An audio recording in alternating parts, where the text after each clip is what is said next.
It's parade season, mother truckers. I should probably be careful on the front end of this episode because anyway, I'll explain in a second. Almost an agreement at gmail.com, Facebook, Twitter, YouTube.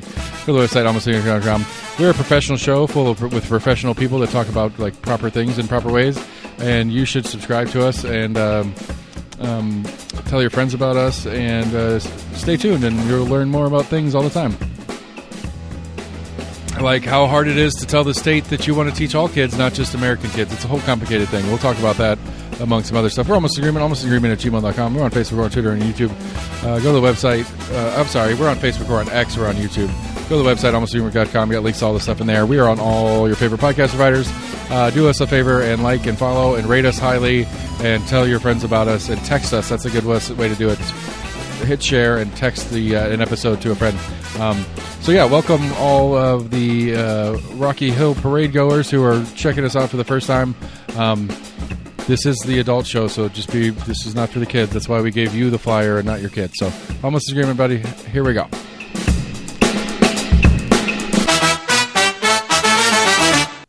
Hey, buddy. Hey. What's new with ya? Not much. All the good things. So yeah, it's it's parade day today. So if you are a adamant listener and you are listening to this upon release, later this afternoon we'll be in the Rocky Hill Christmas Parade. So stop what you're doing and come down and join us. It'll be a good time. I love a parade. I just finished doing the IVK parade for the Pirate Tavern. That was fun. I only almost killed about 4 people. I'm not like I'm like driving for parades is stressful, bro. It came out right at me. I mean, there was so. Anyway, get to that. So anyway, we'll be at the parade here in a little bit. If you're listening to this if you're listening to this a little bit post-date, we did the parade and we had a good time, and you suck for not being there. So, yeah, we did the for the Pirate Tavern. We did the IVK parade downtown, which I didn't realize how massive that was. There were like 90 floats, not floats per se, but 90 participating groups. Some had floats, some were walking, some were doing, some of them, like 3 of them were, because IVK is the official host, but Cumulus Media, who owns IVK and the Sports Animal and the talk radio station in town. Right. So like each of their vans that you see around town when they go do remote shows and stuff like that, so it was KPD, it was KPD Color Guard, then KPD, KPD Color Guard, then the fire department, then KPD, and then the horses. There were tons of cops. Like they had and I think they had anyway. And then it was some ROTC Color Guard, and then it was the 4 vans, and each of those counted as one of the floats. It wasn't just the Cumulus float; it was the totality of floats. But anyway, City of Knox had a bunch of floats. It was a good time. So the float that was in front of us when we were in lineup was this little clown car train. Like it was this little train thing. It was probably like a lawnmower, like a riding lawnmower that they put a body on to make it look like a train, and they had these 3 little trailers that attached to it. Right. It wouldn't start, and it was so this trailer that Max built. He did a good job on it, except I mean it's a pirate ship. That's the thing. The problem with it is that the tail end of the pirate ship is the captain's quarters. So it's a boat-looking thing with a big box on the end, which is where like the captain lives, kind of whatever. And so reversing that thing is no vision. You might as well have a box trailer back there. So, but there's so many floats in here, they're squeezing us all in. And so I was like 4 inches off the bumper of this little mini car in front of us. And then there was City of Knoxville Urban Forestry truck, and their 4 lawnmowers was their float. That Urban Forestry truck is one of those big trucks with probably a 40-foot boom arm for these guys to get up and cut the treetops and do whatever they need to do. Right. Was like 6 inches behind me. And so one of the parade volunteers was like, "I need you to back up a little bit." And I was like, "No, sir." Because we're moving all the parade, the floats, the parade has started. And this one in front of me won't start, and it can't get it moved. And so they're like, "Well, we'll just go around them." I was like, "I cannot go around them." And so he runs back there, gets the people behind us to back up 10 feet, and then I back up a couple, 5 feet, just enough to get around this little thing, and then we're off. And so in front of us was the Knoxville Asian Coalition or something like that. Really fun group. They had a bunch of sumo wrestlers, they're those blow up costumes, right, with sumo wrestler things, yeah. And they were having a good time. All the people on the street were loving them. They were handing out, I think it was an origami thing to get little kids. It was a piece of paper that had instructions on it of some sort. Mm-hmm. I never got to see what it was. But they were they ended up being like almost an entire block long once we got onto Gay Street. Damn.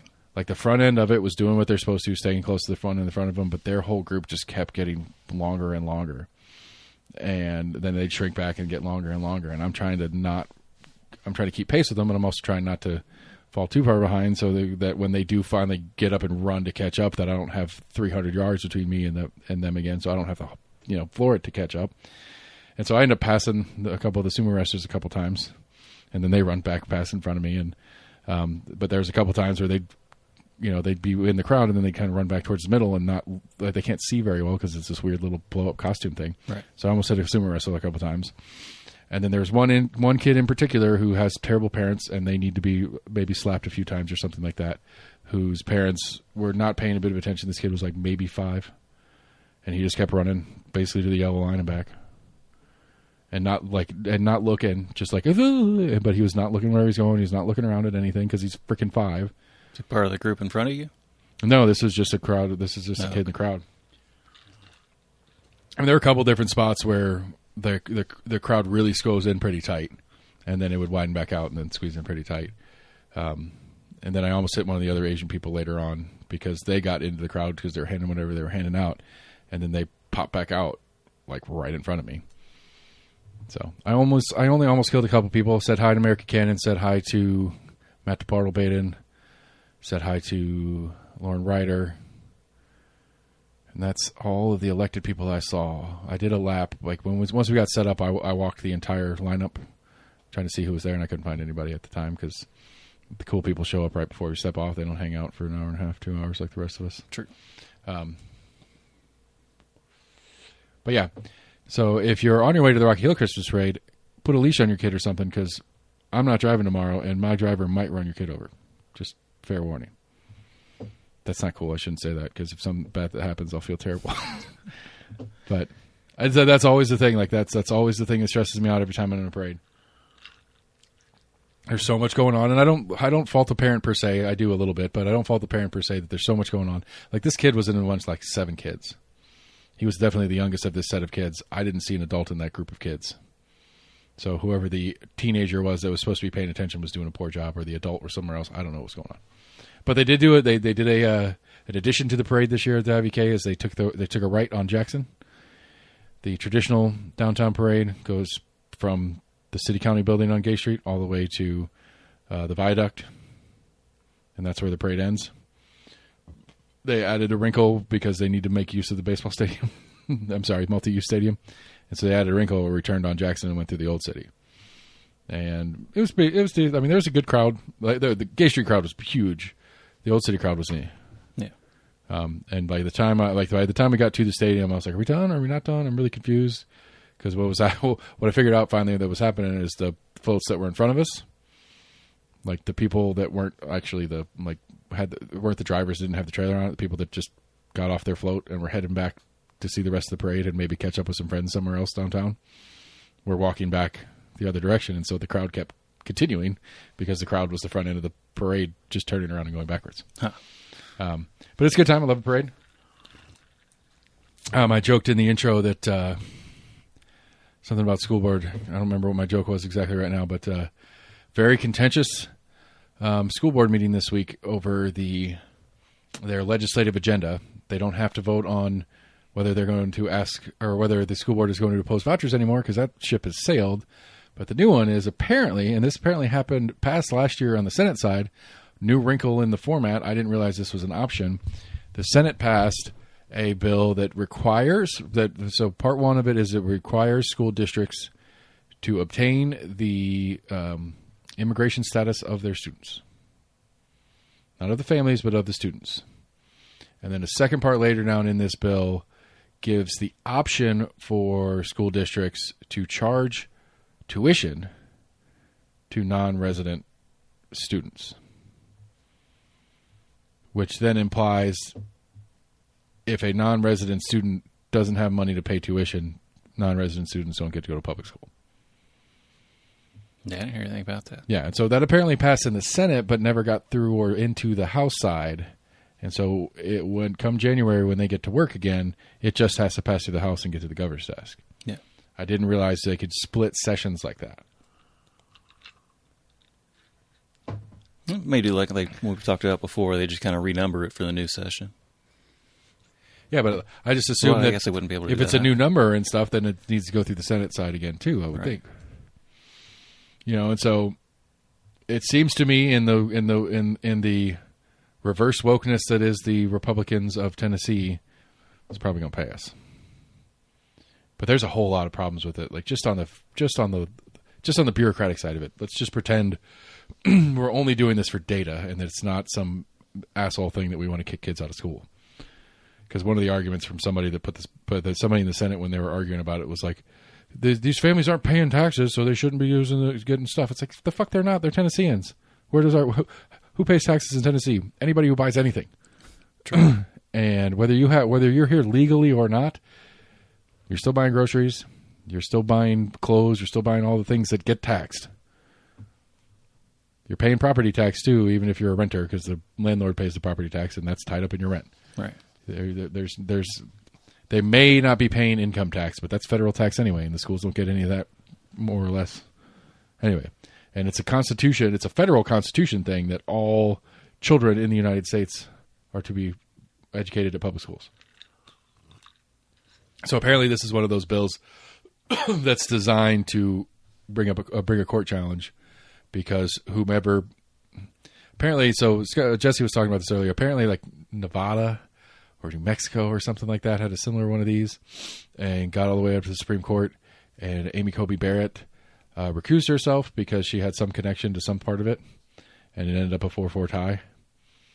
And so these groups went around to try to find other states to do something like this to then trigger a Supreme Court case, because they think if Amy Coney Barrett can vote on it, she will vote to say, yes, it is constitutionally allowed for you to do that. Surprised it was even a 4-4 split. Yeah, I'm not sure. I like that would be a Supreme Court watcher question, because I didn't know it had happened prior. I didn't know the Senate part here in Tennessee had happened. Remember there was talk about it last session. That's some kind of but I thought it was pretty much just to require at least like checking their status or something. But right. I don't think it went so far as to try to bar them or charge them. But I don't know. I'm trying to think about it. Like when you register your kid for school in kindergarten, I don't know what documentation we had to do. I don't remember having to do much of anything. And I'm assuming their social would be on there somewhere. Right, their social, and whether they have a copy of a birth certificate or whether you need to show a copy of a birth certificate.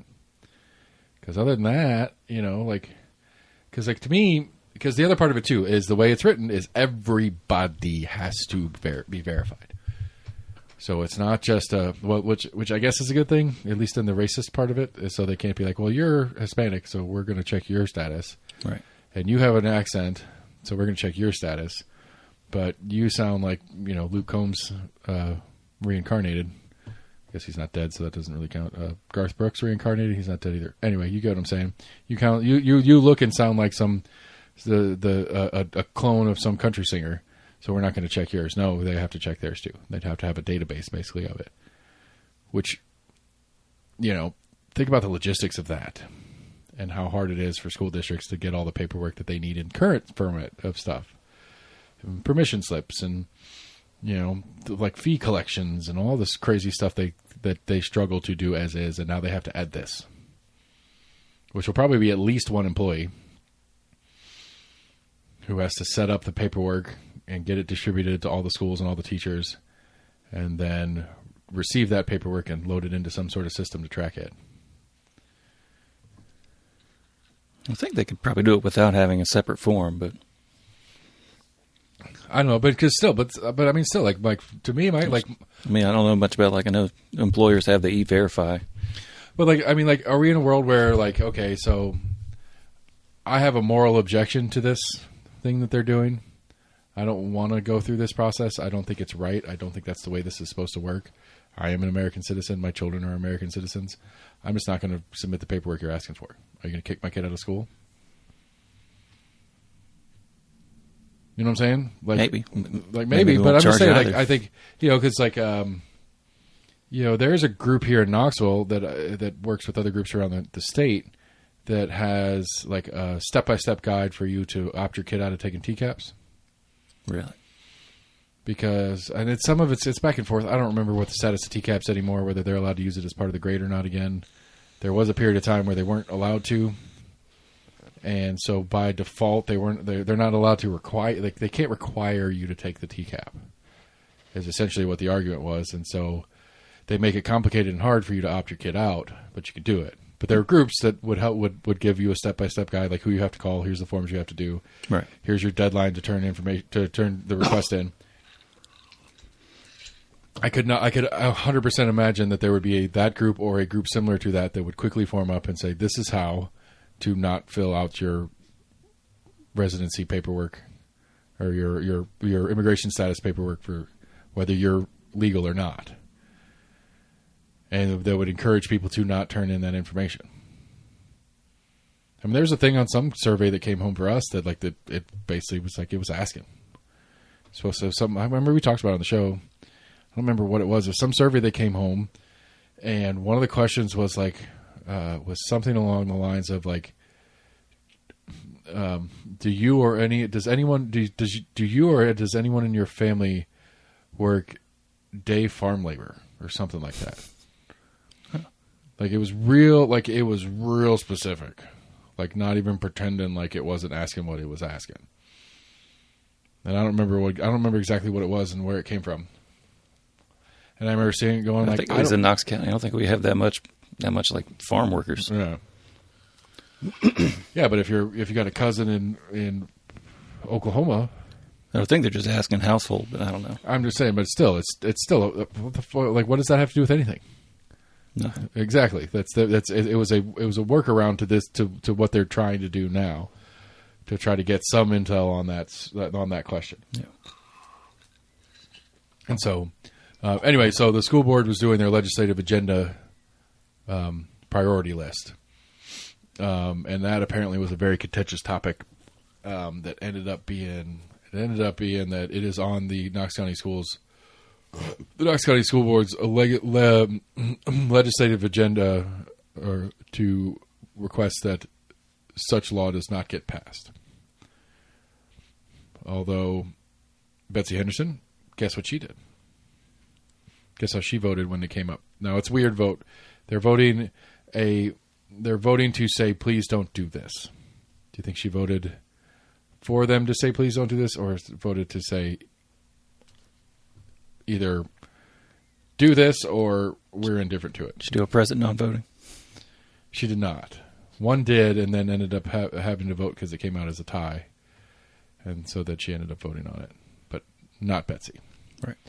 You were guessing what Betsy did. I'm assuming she was against saying that they were going to outlaw it. Ding! Winner, winner, chicken dinner. How did you come up? How did you come to the conclusion? Why would you guess that? Let me correct myself. I'm assuming you didn't know the vote on it prior to me asking the question. No. Okay. So since you didn't know the vote, why would you think Betsy would vote the way that she did end up voting? How are you so good at guessing her thought processes?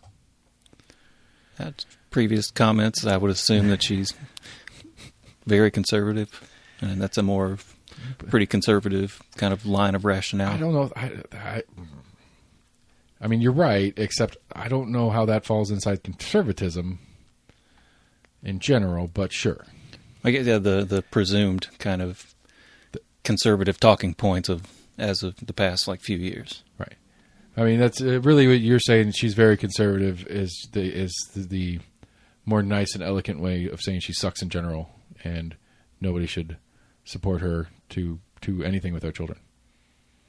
I'm leaving room open that maybe she's just recently come to this and she's kind of going along with the flow of. Oh, I mean, I don't of talking points and whatnot. I could absolutely 1,000% believe that she is saying these things because she thinks this was what she needs to say to win. Yes, I could absolutely, without a doubt, believe that she doesn't actually believe it. She just is doing it because that's what she thinks she needs to do to win. Yes. And I hope she's proven wrong, I suppose. If she's not doing it because she actually believes in it, then I hope she's proven wrong. If she's doing it because she does believe in it, then I hope she just screams at walls like we do in here. Because I really don't want anyone to really listen to her. And I have to go play nice with her tomorrow because I gotta try to talk her into coming taking a quick interview with us. Yeah. Or later on today for you guys if you're listening at release. I can be professional-ish. No, I don't know if I can. Like I really don't. I mean, it's intended to be light. I emailed her and the other participants that are in this over. It's just a light, seasonal, like why you're participating in the parade, why is it important to you, blah blah blah, stuff like that. Nothing serious. We don't intend on this to be a news-making interview. I think is the wording I put on there, which is just basically like, hey, be cool. We'll be cool. You be cool. Everything's great. Right. If you want to come over and we're like, hey, how's it going? Glad to see you out. This is going to be a great time. And they turn around and say something crazy. Okay. But we're not going to prompt it. That's not what I'm asking. That I'm not going to be probably taking that interview. And that's not Scott and Jesse's intent as I've talked to them either. Yeah. So it is intended to just be, it's honestly going to be like a 10-minute, we figured out how we're going to use it. We might use it on here next week, but most likely it'll just be, it's just a little like 5-minute little plug that we're going to stick into the Compass Put it on episode. Patreon. Yeah. Make some money. Yeah. You mentioned vouchers. I did see a recent story, I think a couple days ago, that I guess there's actually a lawsuit, I think headed by the ACLU, trying to say that the voucher bill is unconstitutional. Get after it, because the other thing that's happening right now, that is another. It's a lawsuit with the intent to get in front of the Supreme Court to change some functional things because people think that the Supreme Court's going to do what they want. There is a private school, Weller something Academy. Oh, yeah, I saw that. It doesn't exist. It's not real. It has no intent to be real. No, they're building the school in Cedar Bluff. No, they ain't. I thought the story I read that they may say that they plan to build a school, but they're like, as of right now, they have not filled out an application with the school board requesting it. Apparently, on the application, it very explicitly says that you attest that you will not be teaching. You must. It's basically an affidavit saying we will not teach. We will not teach religion as part of this school. Because the charter school application requires that. Because the charter school is essentially a public school with a weird semi-private slant. And for example, we have Emerald Youth Academy, which is a charter school in the Knox County system. The Emerald Youth Foundation, the parent group, is an explicitly Christian group. However, the school, they uphold the standards of the state requirements for a public school. Like that's the general framework. So they have to teach state curriculum at grade level, and they have to do this, that, and the other, and they cannot teach Bible study, basically. Right. And they don't. I thought the story I read that they were still going through with it, and they're like, if we have to not teach that, that's fine, but because I think they're trying to fight it to an extent. Yeah, I think they basically what they're doing, filed like a First Amendment lawsuit. Right. So what they did is they filed an intent for action or whatever, which is like the pre-lawsuit, like Tuesday before Thanksgiving, and then Monday after Thanksgiving, they filed their lawsuit, alleging that Knox County School Board is infringing on their First Amendment rights to open a charter school that I can't remember what their phrasing was, that unapologetically teaches the Christian faith or something like that. Well, Knox County Schools has not technically violated that right. Not that that right technically exists in this format, but even if it did, they haven't violated that right yet because they haven't put an application in yet. So they haven't turned the application in and not checked that box.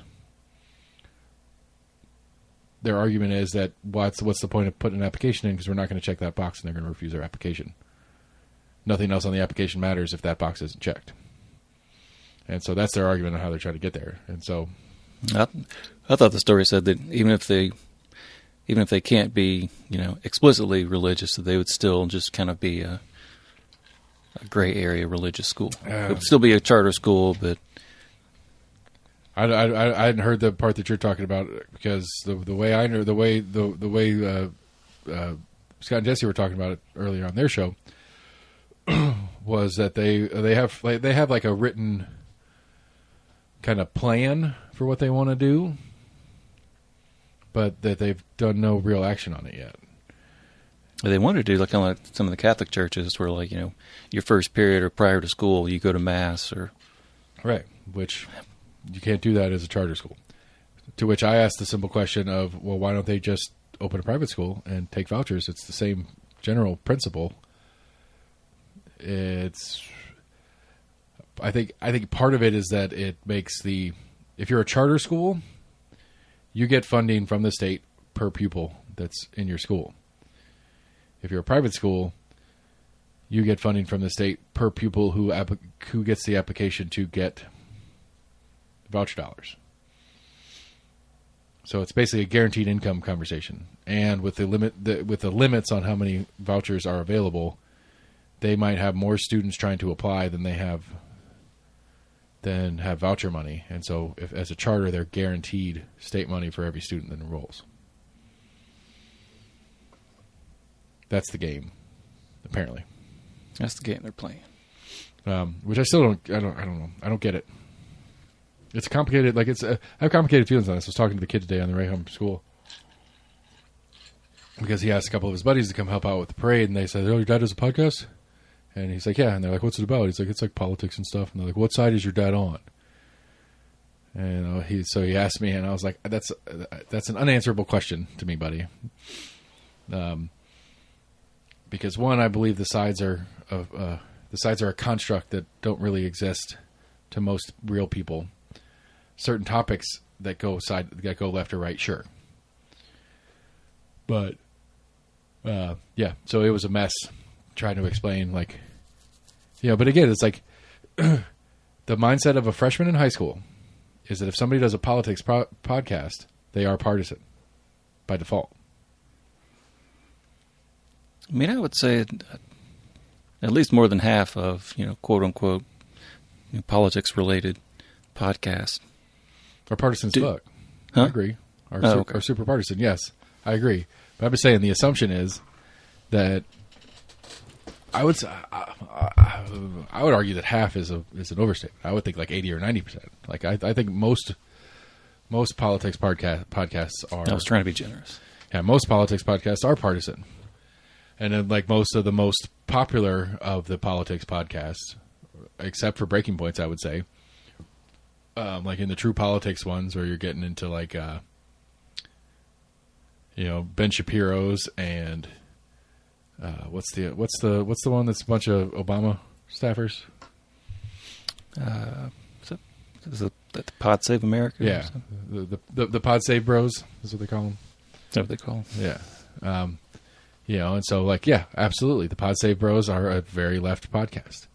The Ben Shapiro's and the Tucker Carlsons of the world. Well, I don't know where you'd put Tucker nowadays. I don't know where Tucker sits on the political spectrum as it shifts over time. So, but yeah, so that lawsuit's happening, and that's another one that the intent is to get it up to the Supreme Court to basically say to change some 1975 ruling that the Supreme Court says that no public tax dollars cannot pay directly for education in a religious sense. Wilberforce Academy. Yeah. What did I say? Oh. I really couldn't remember, so I was just. I knew it was something with W. Willow. What do you got? Let's see here. So it plans to teach biblical literacy and catechisms. Okay. Where is it at in the process? It doesn't say. Let's see here. Has it put in its application with Knox County Schools for charter school status?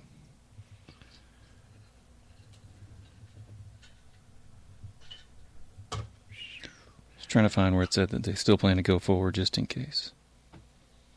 Yeah, it says, however, let's see here. The organization believes that Christian instruction and practice are an important part of education and that, quote, a purely secular education is necessarily an inferior one. That was a statement I didn't really get when I read the story. However, if Wilberforce Academy is denied the opportunity to open a religious charter school, it said it plans to apply to form a non-religious charter school instead, adding that such a school, quote, would still glorify God, but in a lesser way.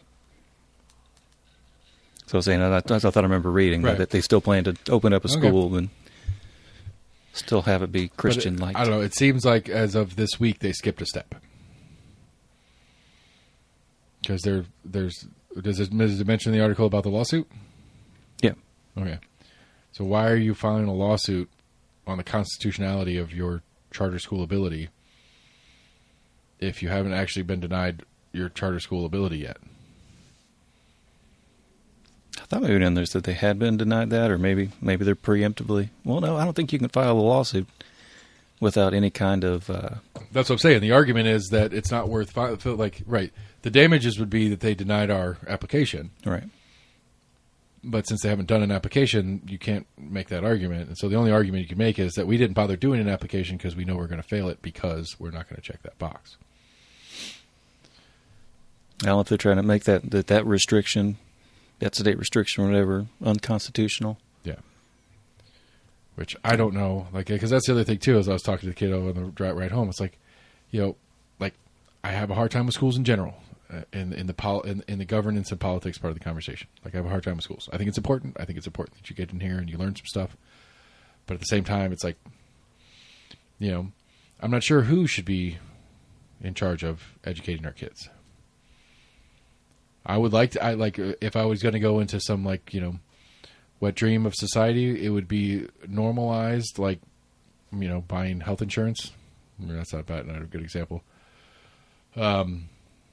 Normalized car insurance. Well, that's legal too. I'm trying to think of something that we do that's normalized to the point where it's it is technically optional, but you do it anyway.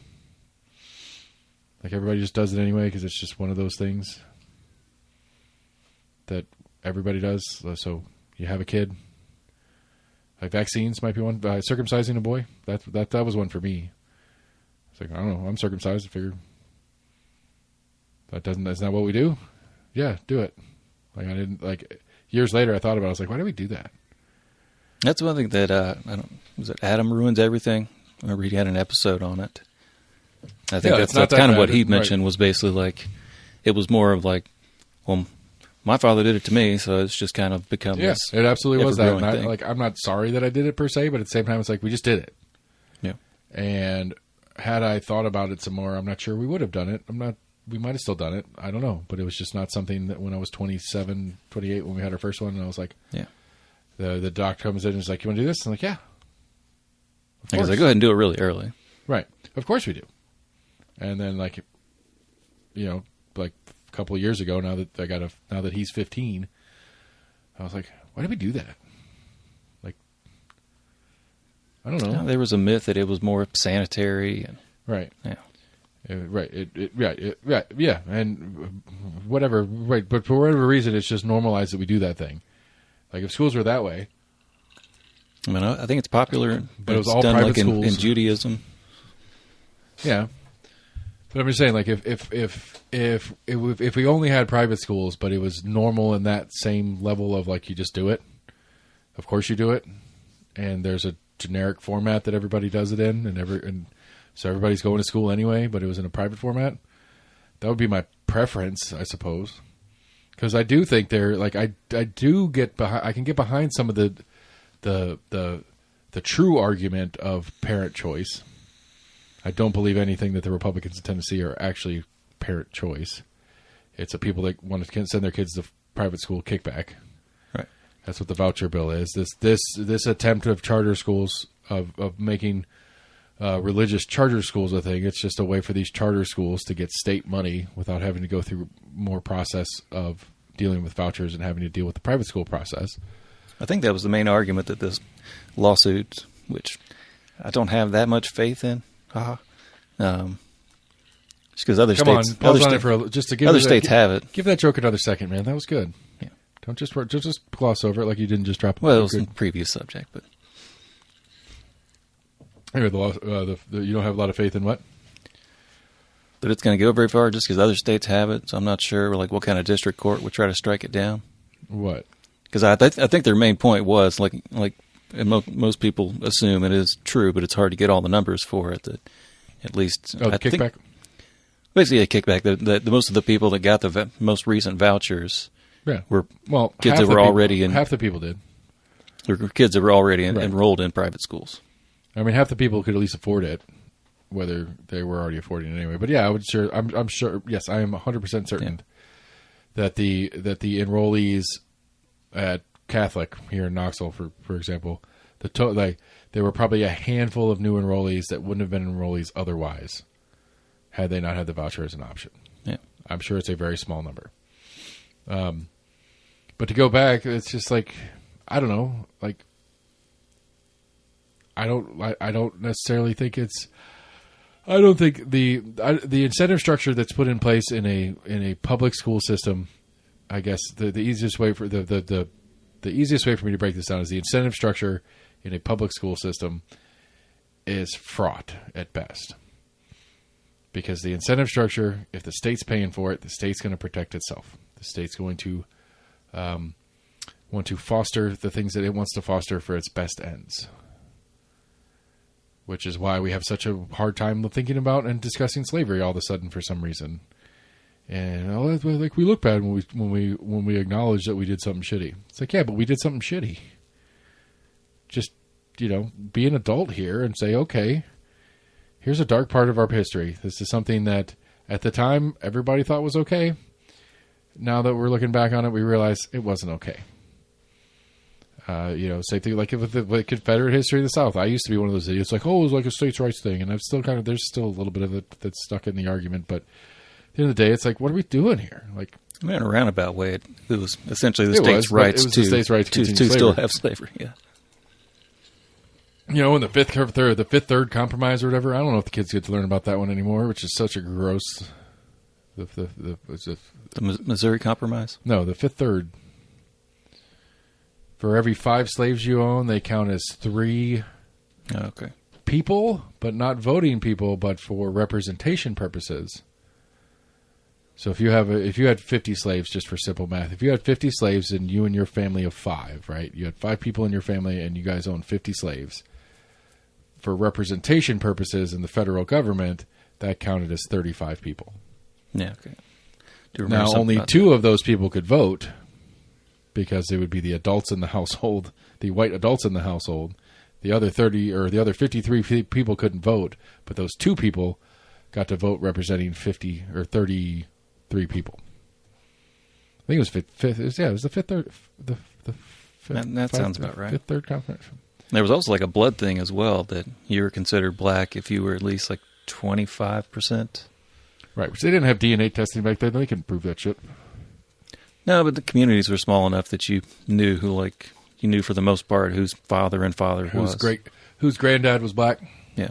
And so I don't know, like it's just that kind of stuff, like especially more recently, and especially from the right more recently, of this weird like we can't teach our own history thing, because I guess if we taught the more real version of our history, then kids wouldn't trust the state, and maybe shouldn't trust the state. But that's my take on it. Yeah, I've heard a couple different arguments on it, that it makes people guilty or whatever. I think that was some of like the main talking points that I've heard. Right, like I don't making people feel guilty. It's like, right. I don't feel guilty about the potential that my great grandfather owned a slave. I don't feel guilty about that. However, I do feel like if you're going to try to make me feel guilty about that, then you can get fucked. But right, and I don't think that's the school's aim whatsoever. I don't think any teacher, or if it is, maybe like a fine like 1%. Right. I'm sure there's a handful. Right, there's a handful out there in the millions of teachers that exist. But for the most part, no, I don't think that's what they were teaching it. It's like, don't forget what your great relatives did. I don't know. To be fair, I do think there has been a little bit of recent history that has implied that you should be ashamed to be white, especially a white male. Now, I don't get it. I don't get it either. But I think culturally it was happening that being a white male became a negative instead of a neutral. Now, historically, being a white male was a positive, and that was historically it was a problem. I agree with that. but it's that the overcorrection of trying to subtract to get back to even, which never works, right? Yeah. We did have a little phase of that fairly recently, where we were trying to overcorrect that straight white males were the worst thing ever, and they were bad people, and you should feel bad for being one of those people. And it's like, nah, I'm not gonna. But I don't know where those talking points are coming from. Good effort, but it became a thing for a little bit, because the reality is it should be irrelevant. But that's not how politics talk is. You can't make it irrelevant. You can't make it neutral.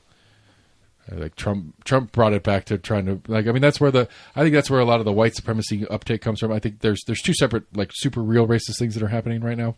I think there is an anti-Semitic uptick as of late, but then you also have the white supremacist uptick of late. I think that white supremacist uptick of late is the overreaction to the overreaction that was the original. I think the anti-Semitic thing is people that are too stupid to differentiate the difference between Israel and Jews. I understand that Israel is a nation. The majority of that nation is made up of Jews, but not all Jews are Israeli, and not all Israelis are Jews. I think there's always been an undercurrent of anti-Semitism. They kind of thought of the Jews control everything. Look, did you hear that? That's been a talking point going back hundreds of years. I mean, but there's something going on. Did you say that? That it was some fucking conference that Hillary Clinton was at talking about stuff? No. And it was basically she gave a whole fucking speech or whatever, but the general idea of the speech was basically kids these days get all their news and stuff from TikTok, and so they don't understand what the relationship with Israel and all the importance of Israel actually is. And so these kids these days with getting their TikTok news are turning into anti-Semites, even Jewish kids. It's what the fuck are we talking about? Because on TikTok you can see videos from Palestine and people getting murdered by the Israelis, and people are mad about that. Again, on a grand political level, there has been the real anti-Semitism that is happening and is upticking right now, especially, is a reaction to the idea that being critical of Israel is being critical of Jews, and that didn't start with with real anti-Semites. That started with this weird planet that we live in, where people who were being critical of Israel lately, post October 7th, because that date is now becoming a 9/11 style date, where you can just say that date and everybody knows what you're talking about. But post-October 7th, anybody who is critical of Netanyahu and the Israeli government and what they're doing in Palestine has become an anti-Semite by definition somehow. We have laws on the books that the United States government says criticizing Israel is anti-Semitic. That is an official statement of the United States Congress, I believe. Is that a recent? So a year ago. It's been a minute. Yeah. But the definition of anti-Semitism includes being critical of the nation of Israel. And so when you take the inverse of stupid people who are angry about what's going on in Israel, they become anti-Semitic by new definition. But then they start just doing it. Just fuck it. What's the difference? I'm going to be called anti-Semitic anyway. I might as well actually hate Jews for being Jews. What's the point? Why should I differentiate the two when I did differentiate the two, I got treated the same way, so I might as well just treat them all the same way. It seemed like there was a weird shift, because shortly after October 7th, or when you kind of had some the college protests that were more pro-Palestinian or just right sending weapons and whatnot to Israel. There was a big pushback on the conservative side against all these young college kids that were out there protesting. Right. And you're being anti-Semitic, but now I see more. Seems like there's a lot more on the conservative side that are kind of becoming more anti-Semitic. By that definition, sure. Right. But again, it's I don't know, going back to where this pseudo started, in that there has been a long trope that the Jews rule the world, the Jews run Hollywood, the Jews run the media, that kind of stuff. That's been a long running trope. Which I don't know if that's how true any of that is. There are certainly some pretty Jewish names that are heads of major companies in both news and media, as well as Hollywood. Some of the big Hollywood production companies and stuff like that are they have. There's some definitely Jewish last names that are involved in those things, but whatever. That's not the point. But when I don't know, there's something at play here when the United States government has been bending over backwards over the last couple of years to support what most people see as a bad thing. For a nation that really doesn't do anything positive for us, especially when we have this MAGA guy that's supposed to be America first. I have a really hard time squaring the circle about what the fuck's going on right now. No. If there is not Marion Madelson owns Trump as far as I'm concerned. So yeah, at least a Jew owns the president of the United States. I think that's a fact at this point. I don't know how much control she has. I don't really keep up with that. She says jump, and he does it. He's been doing it. He's got a lot of other ties as well. But I don't know if I would call her his biggest benefactor or whatever.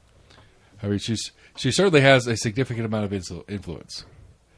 Well, it's whatever. I don't know. There's... I mean, I think going back like 100 years, I think some of it, we were founded by a lot of Europeans. And there was a lot of kind of underlying anti-Semitism that goes back hundreds of years.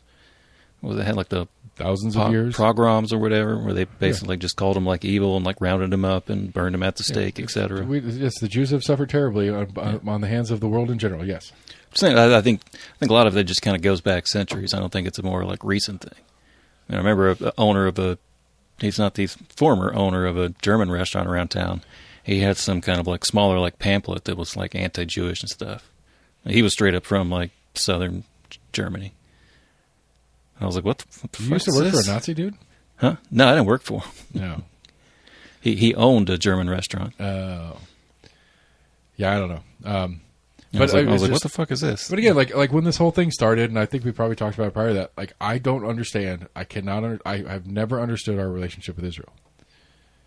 And the further we get along and the more it's become a front page conversation that we've had over the last couple of years, the more I go back to my original point. It's like, I don't get it. Why we helped found it, so I don't know if it's just kind of like a fear of something that but we helped found it in the sense of we as a nation did, but like fucking Trump wasn't around when that shit happened. Biden was around, but Biden was probably like 20 when that went on. But ding, that was my joke. I don't know how much we got involved in the 1960s, like Israeli Palestinian wars. I've learned a lot more about the history of Israel as a nation since post World War II and all that stuff over the last couple of years because it's become a more again front page kind of conversation. I still don't understand. Like, it goes to a lot of our foreign policy. I don't understand why we give a shit what's going on in Syria or why we give a shit what's going on in Egypt. I don't care. I don't understand why we're bombing boats coming out of Venezuela right now. Like, none of that it doesn't make sense to me. Got to kill the drug traffickers, man. Because I think I heard somebody put a number on it. It's like every boat we sink, it saves 25,000 Americans. Cool, who are living like shit and can't afford their fucking bills and still are getting fucked up on something. I thought recently as well, I was like, how much money are we spending on A, like having this whole fleet of ships down there, and B, like, they're around anyway. I don't know what kind of like missiles we're firing off at them. They're probably not cheap either. Yeah, I mean the thing, like that's the thing. Like the thing to me, like the drug conversation to me. Which sidebar, I found a couple of heroin needles walking the dog today. Nice. Well, maybe not. It could have been diabetic needs. Some sort. Well, most diabetics don't throw their shit on the side of the street. I mean, if you're getting ready to go into a diabetic coma, man, you never know. Yeah, but I'm saying, like, most diabetics are probably pretty good about putting their sharp somewhere not where a kid or an animal could bump into it. So anyway, that's a conversation I need to. I actually need to make some phone calls on that. I need to call the sheriff's department on that and see what the play is here. Anyway. When they're at we'll see if they're at the parade tomorrow. I'll talk to them there. But like, I'm a big fan of the premise of the war on drugs has been an undeniable failure for the last 40 years. Started in the 80s? I think so. 70s?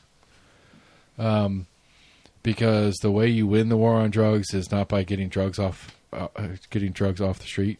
You win the war on drugs by building a world where people don't want to escape from it every minute of every day. And through government and politics and policy, we have forced millions and millions and millions of more people into terrible situations where the best thing they can do is just get fucking high and forget about it. Yeah. Like that to me is it's like, you know, you like, I mean, the weed one's its own one, but like outside of weed, like it's like all this other shit. I think part of it's you know, the addictability of drugs that have come out. I don't buy that. People get addicted, like all sorts of people get addicted to all sorts of shit all the time. Right. I mean, some people are prone to alcoholism, but I think your ability to beat the addiction is your ability to have a priority above it. And when there is nothing above it, then the addiction wins. And addiction never beats something better. There is something I mean, they talk about it with they talk about it with heroin, which is supposed to be one of the most addictive street drugs on the planet. Right. Is that you get people out of the situation where they want to escape from. Their ability to beat the physical addiction is completely moot. It's the situation that makes you want to disappear that makes the addiction more addictive, I guess, is the way I've always the way I. I mean, there's absolutely a mental aspect to it. I think some people are more prone to like having, I guess, worse physical addiction to it. Sure, right, and but again, it's like, you know, like then it goes into an like. So if you take to me the first step is you build a world where people don't want to escape. That's your starting point, and then it becomes an economics issue. It's a lot less financially effective to be a drug dealer when very few people are seeking out your wares. Right. Which the Portuguese model on heroin is my favorite. The Portuguese model is where you can just go get it, you can go ask for it, and they'll give it to you. They'll administer it with you to make sure you don't kill yourself on accident. Right. And then they'll let you hang out in their little pad for a while until you get sober enough to go about your day. And they've got recovery services as well. They've got like social workers there. Right. And so, I like the idea of like when people get to come in there and like see somebody like super fucked up. It's like, is that what I look like when I'm really messed up? Yeah. You know, so I don't know. I think we as a country have failed miserably. Well, I don't know. I guess it's a perspective issue. No, we just focused on the dealers themselves, and not, like you said, not really focusing on I think any kind of like recovery or trying to do anything for the people that. I'll put on my tinfoil hat and go full conspiracy on this. No, I think the war on drugs, functionally, was a budget game. It was a way to put. It was a way for police departments and federal agencies to get a stronger budget and keep it. Whether that was the intent. That's a sidebar. The result of it was the incentives were put in place to make it more important to arrest, detain, keep the numbers good so you can get your funding than it did actually try to help people. Yeah. Because the goal and the incentive are not necessarily the same thing, and I think the war on drugs was one of those where the goal was just and true and noble, but the incentive structure they put in place to seek out the goal was unimaginably simply corruptible in the sense that it was the incentive structure was not going to while the incentive structure was built that looked like it might help achieve the goal, the incentive structure's actual function ended up pushing further away from the goal. Maybe that's the verbiage to put that at. I think part of it, it's easy for departments to show some kind of that's what I'm looking for. I guess progress on it. It'd be like, hey, we did this big drug bust. We got this much off the streets. Right. No one really talks about it's like, well, that's not. There's still plenty of others on the streets, and you're taking away from like one part of town, but it's just going to come in from somewhere else. Right. I mean, they post on social media. They do a good bust, and they stack up the cash and the drugs and the guns that they took off the guy, and they're like, look at all the stuff we did. It's like, good job, fellas. It's like, well, yeah, I guess. It's like people are still addicted. They're going to find somewhere else to find it. But the people that guy was selling to are going to get it anyway. So you're not fixing the problem. If anything, you're actually exacerbating the problem because the other guys that have it are now going to fight over the guy that you took off the street and the people that he was selling to. Possibly, yeah. And those people that he was selling to are now going to do desperate things because the guy that you're normally getting stuff from all of a sudden isn't available. And they really, really, really, really need it right now. What do I have to do to get the thing I really, really, really, really, really need right now? Because my normal source has now been arrested and is in jail. Yeah. Not to mention that, in the grand scheme of things, that guy is irrelevant. It's like, maybe I will try my hand at making my own meth. Right. Kaboom. That's some of that shake and bake. The Compass covered the hemp settlement this week. I'm not going to cover it here because I did what I am trying not to do on the Compass show today, is walk everybody through what's actually happening. So if you're in the industry, go listen to Compass podcast, and I will accidentally tell you how to stay in business. I'm a terrible capitalist. I share knowledge with other capitalists who are my competition. Yeah. The U.S. Department of Energy put $400 million up into Oak Ridge so we can build this modular reactor. I'm super stoked about. Is that what it's for? Yeah. So we got $50 million from the state of Tennessee, $400 million from the federal government. Let's get this nuke online, people. Get it. 15 years from now. Apparently, it's a couple football fields big building.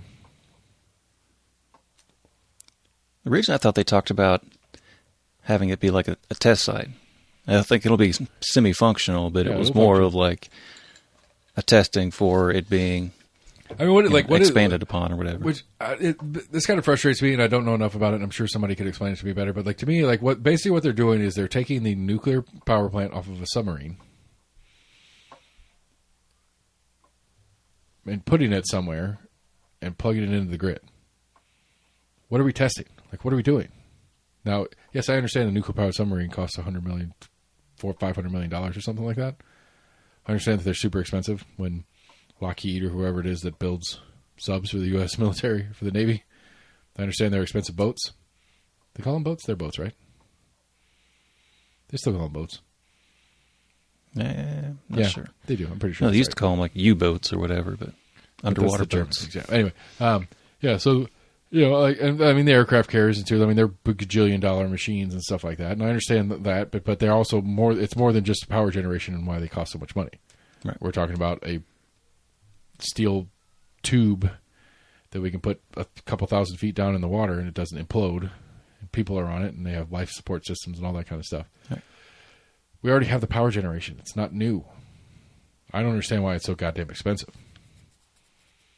Literally, my understanding of it is this is the same power plant that they put in one of these giant aircraft carriers that they're building right now, or one of these submarines that if they were building a brand new submarine today, it's got to be bigger than that. I don't think they're taking that exact, or that they're just mocking that up. That essentially reactor that's in a. No, I think it's supposed to be about the same as far as the actual output that the actual kilowatt hours or whatever that it produces. It's about the same.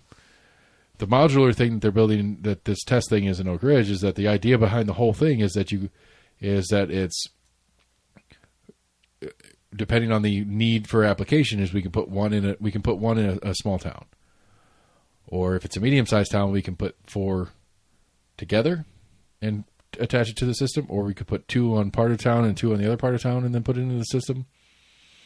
The idea is that it's like a Lego kit that you could shove if you only need one, you only have one. If you need 10, you put 10, and they could just. I think I remember seeing all the approvals of the nuclear, like Watts Bar or whatever.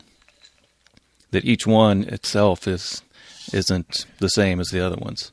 That they're almost individually kind of designed and everything. Right. The Watts Bar and all the 3 Mile Island, all the nuclear power plants that we see that currently exist, those are custom built, one of a kind.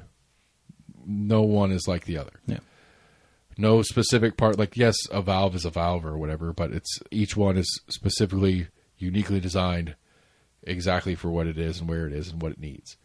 Where this modular system is, okay, we need 10,000 kilowatts a day. Well, that's going to take 4 units. And we can put 4 units in, and that's going to produce that much. This area only needs 1,000 kilowatts a day. Well, we need 1 unit that only runs 50% of the time, whatever the math is. Right. And we could put these in anywhere in any combination to make a more stable and more continuously semi-green grid. Makes sense to me. But again, it doesn't make sense to me how expensive it is, but it makes sense to me that doing this modular system, because again, it comes out of a factory. There's one here, there's one there, there's one there. You need a part. There's a place that produces parts just for that. Right. But there's enough of them out there that makes sense that it makes economical sense to produce parts, and it's component pieces instead of it being custom built pieces and X, Y, and Z. And that's the idea. Which again, that's my understanding of that is what the Navy has been doing for years. Why is it so expensive to take this Navy application and turn it into a civilian application? That's what doesn't make sense to me. It's not new technology. Right. $500 million to create a new technology. Okay. I could see that's that. Just what they're throwing in. I'm assuming that's not going to float the whole bill. Well, TVA's going to pitch in its own money for it, which comes out of us ratepayers and KUB or whatever your utility is locally that comes out of the TVA system. Yeah. Because at the end of the day, TVA is a public utility, and public utilities by law have to operate in the black. They cannot spend money they don't have, and there will be no subsidies for them on a day-to-day basis. TVA is not subsidized where they have. I don't even know how to do the math on it. They have to do 100 kilowatt hours cost $10. The federal government's not kicking in $2 per 100 kilowatt hours. Right. That's just not how it works. If it costs them $10 to produce it, then it costs $10, and they spread that out over everybody that uses it. I did see there was like some picket lines or protest lines for, I think it was like builders unions, trying to make sure that, I guess, they're well represented in the upcoming construction of that site. So they're trying to encourage, essentially the federal government not to like outsource and bring in workers from out of state and et cetera. That'd be rude. Like, hey, we have plenty of people here. Like, hire us. I mean, that would be rude. I would, yeah. You know what? Like, you can't get. I don't think you get a cheaper employee than a Tennessee employee if they're American companies. You would think, all right? Like, I'm pretty. Or maybe they were trying to get, I guess, union representation. Make sure they hire union people. I don't know if I want to. I don't know if I care for union people or not. Look, man. Like, I understand the premise of unions. Like, I don't disagree with the core idea of what a union is and can do. But at the same time, it's like, I don't know. I also don't want to pay more for my power bill. So if union labor is going to make my power bill go up, then I'm okay with not having union labor. I think most people would say it that way. Right. You know, at the same time, does the union force whomever to pay a better rate? Okay. Maybe it's worth a better rate. I mean, I don't know the numbers, but I wonder if they would be paying more people from out of state. 'Cause a lot of those people that you hire, you get that travel pay, and they pay for your hotel room when you're there for 5 or 6 months at a time or whatever. Yeah, I mean, if it's cheaper, if it's still somehow cheaper after that, then the union's got a real problem. Like, that to me, like that to me, our friend AC has been, like, he is still technically doing travel nurse. I still don't understand how this works. It's so foreign to me. He's working full-time at a hospital in Kentucky. He doesn't work at a hospital here in home anymore. He just works full-time there, but he's a traveling nurse for that hospital. And so he goes to that hospital and works and gets paid extra because he's not a, quote, local nurse. Right. Now, is the location that he's at has no local nurses? Okay, that makes sense. But you don't have enough local nurses that you could pay close to the same as him, who could live locally and not have that extra pay that covers per diems and all that kind of stuff that you're talking about. Right. I mean, there's some fields that there's really just that few of like applicants and eligible people that people pay that premium for. On the nursing side, at least on this nursing side one, what it seems to me is happening here is that everybody is a traveling nurse. There are no local nurses anymore. Which the logical result would be, I don't care who you are, I'm going to pay X. If I'm UT Hospital or St. Mary's or whatever, I'm going to pay X. I don't care if you live next door or if you live 2 states over. Right. But I'm desperate for nurses, so I got to pay extra for people to come in from out of town. Well, people are coming in from out of town, and people that live here are going out of town to get paid more. So just pay more here, and who cares where they're from? That's what that is like. I don't like. I'm sure there's somebody that understands it better than I do that could maybe correct my line of thinking on it. But it seems to me that if you want to get paid, you sign up for the traveling nursing program and you get paid more going somewhere else. Where if the local hospital would just pay you the same, what's the difference? Because that local hospital is paying for traveling nurses to come in from somewhere else. Right. Like, it is very likely, maybe not likely in the specific, but it is very likely that there is a nurse in Kentucky that is traveling to Tennessee to work and get traveling pay to work in Tennessee, while nurses in Tennessee are going to Kentucky to get traveling pay. When if the Tennessee nurses just stayed home and got paid the same as the Kentucky traveling nurses, and those Kentucky nurses stayed home and got paid the same as Tennessee traveling nurses, then we're at the same place. Nothing changes except, I don't know, you could live at home and work and not have to travel all the time. Because obviously they have the fucking budget for it. Somebody's paying for it. Yeah, I don't really know how it fleshes out. If the hospitals just have enough local people to where they're not having to pay as much, so they'll pay 20 or 30 traveling nurses. I don't know. It makes no sense. The only thing that makes sense to me is, like, yes, I can understand the idea that there are certain places that there is not enough people that do the job. I wonder if it's easier to let go of travel nurses. Maybe. I can understand that in a handful of places that there are not enough people to do the job, so you pay extra to get people to come there to do the job. Right. That's universal among all industries. That certain places there just aren't people that know the thing that you need them to know to do the thing that you need them to do in a certain place, so you pay extra for them to come there. 100%. I don't think that applies logically to this one. I just think it's become an accidental scam that all the nurses are playing on the hospitals.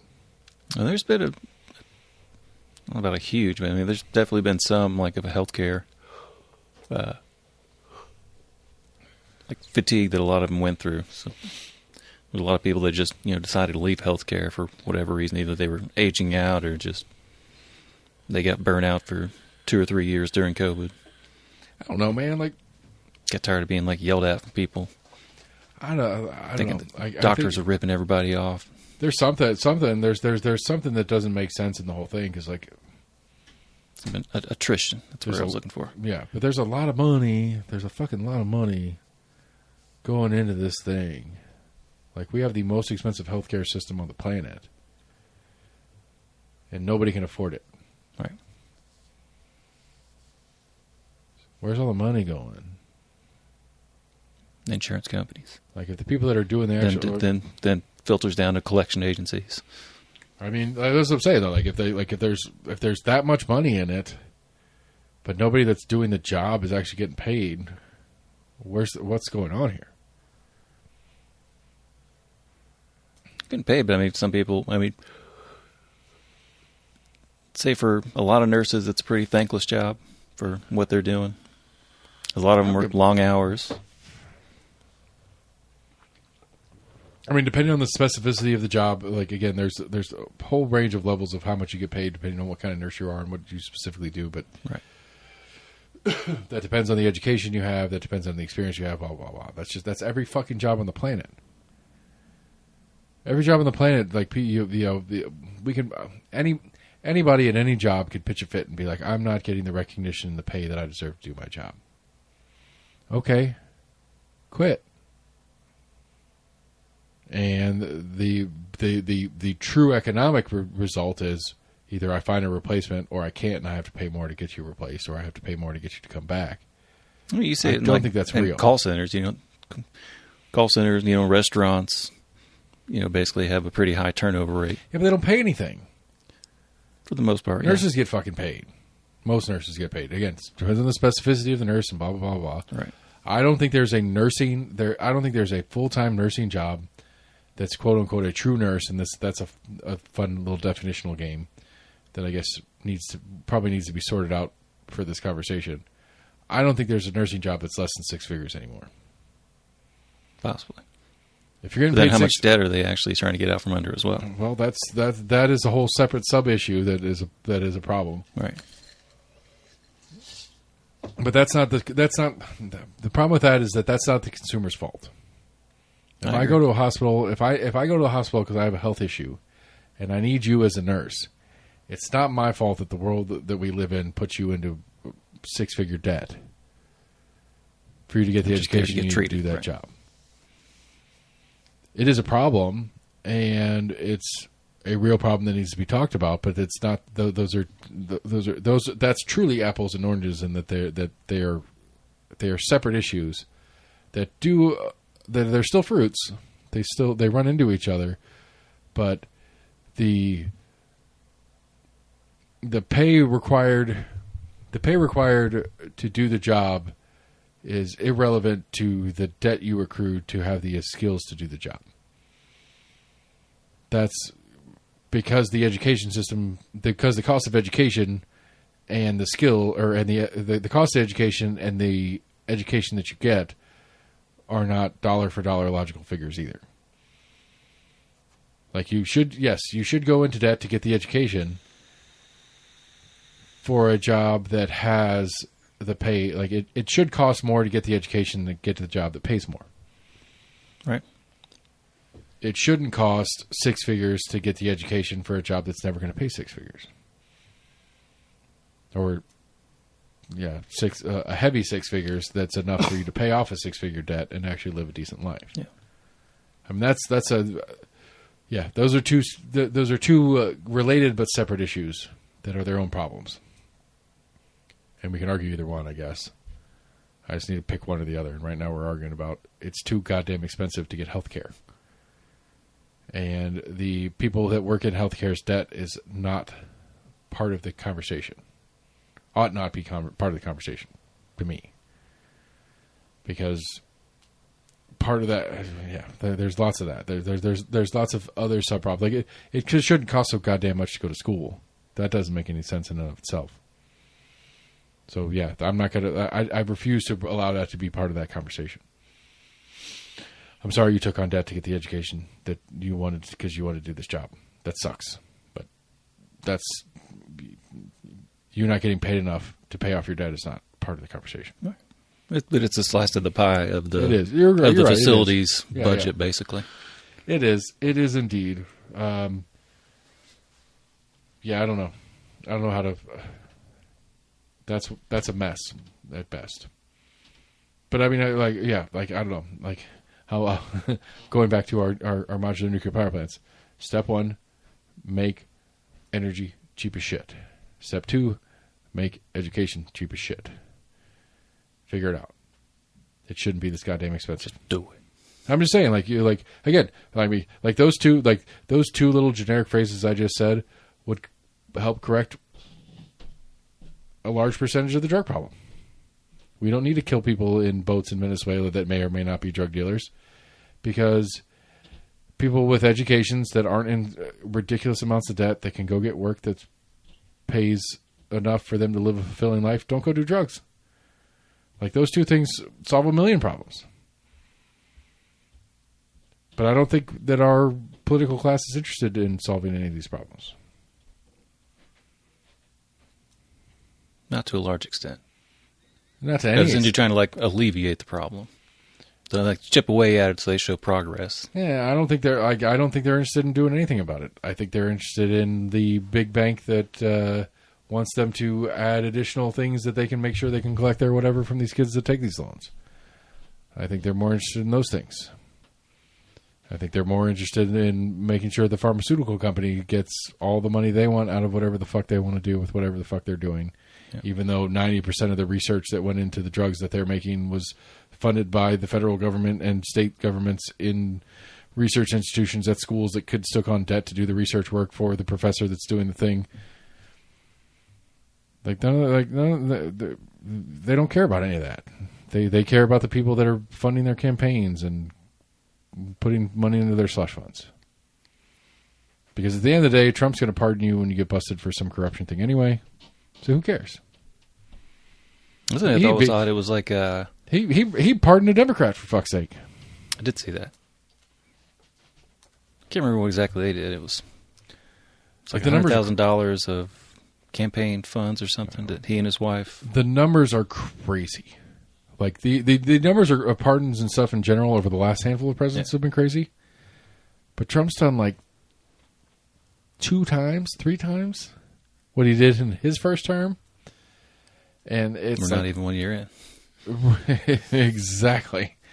And like, you know, I mean, Biden did a bunch too. But like the numbers are crazy. Like and the nepotism in the game, like Clinton and his brother, and Biden and his kid, and the number of people that are in the Trump extended family that have probably already gotten pardons for shit. This is fucking crazy. I thought it was funny. It's kind of ironic. It was some former Central American leader that had actually gone to trial and gotten convicted on like drug charges. Yep. It's like, well, we're going to go after all these, you know, probably piss poor boat drug runners or whatever. We are starting a war with an entire nation over a guy that we are alleging is a drug lord who he's really not, while we pardon his neighbor who is a convicted drug trafficker to go back to his country. This is they're saying he may try to run again. It's not even like 1984 doesn't do it justice anymore. Like the joke of like we're living in double speak and all that stuff. Like it doesn't do justice to how crazy this is. This doesn't make sense. And I don't think that anybody's actually okay with it. I think at this point nobody cares anymore. Like nobody has any faith in it to do anything right anyway. Who cares? There's definitely some of that apathy. I'm the most apathetic person like on the fucking planet. I really think I am, and I can't even stomach this shit anymore.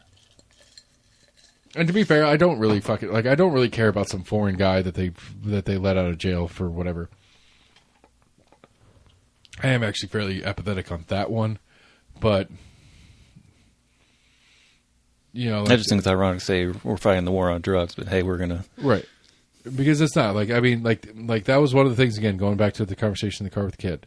It's like if you want some sort of moral or ethical or philosophical consistency out of the government and the people that are in our government right now, just stop. Like if you want the definition of insanity is not doing the same thing and expecting a different result. That's the old definition. The new definition is expecting moral consistency from a politician in the United States. That is the definition of insanity. You expecting any elected official in the United States of America to be morally consistent is fucking crazy. That is how systematically broken this whole thing is. Fuck healthcare, fuck all the other stuff. Like if you want any sort of premise of an idea of how the government works and who it works for, the philosophical consistency only matters when it helps the people that you're there to help. And it's not the people in general. Like that might be I'm proud of that one. I'm going to have to work on that. I'm going to have to clean that phrasing up a little bit. But yeah, the definition of insanity is no longer doing the same thing and expecting a different result.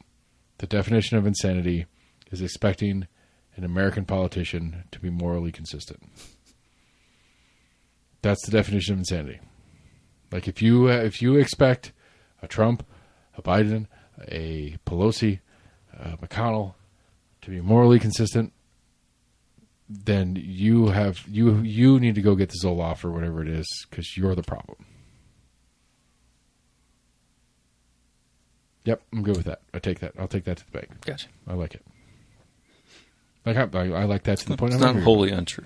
It's not whole. It's 100% true.